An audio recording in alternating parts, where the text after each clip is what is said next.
Ma femme et moi avons célébré notre anniversaire de 2 ans dans sa ville natale, où vivait sa mère, Vivian. La charmante maison de Vivian était entourée d'une verdure luxuriante et de fleurs vibrantes, un havre de paix loin de la vie urbaine. À 60 ans, Vivian rayonnait d'une énergie juvénile et d'une beauté époustouflante, avec des cheveux dorés et des yeux étincelants. Son mode de vie actif la gardait en forme et en bonne santé. Nous avons passé nos journées à nous promener dans les forêts, à respirer l'air frais et à admirer la rivière cristalline à proximité.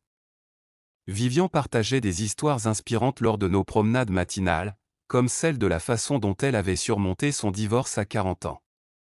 Nous regardions les couchers de soleil ensemble sur la terrasse, admirant la vue imprenable sur les montagnes. Vivian offrait des conseils judicieux sur la façon de cultiver un mariage heureux.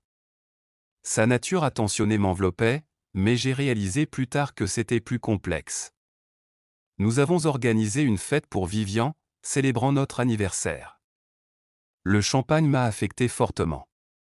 Après nous être séparés à 1 heure du matin, je me suis couché, puis je me suis levé pour aller chercher de l'eau.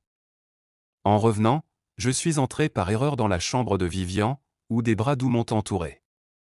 J'ai réalisé trop tard que j'étais dans le lit de Vivian, et non dans celui de ma femme.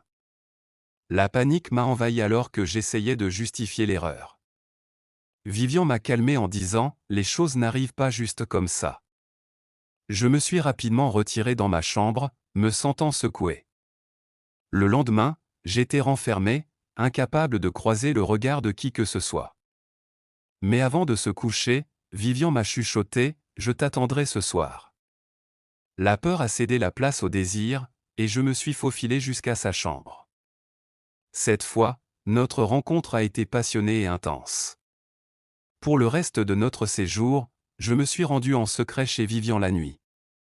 Lorsque nous sommes partis, notre relation a été à jamais changée.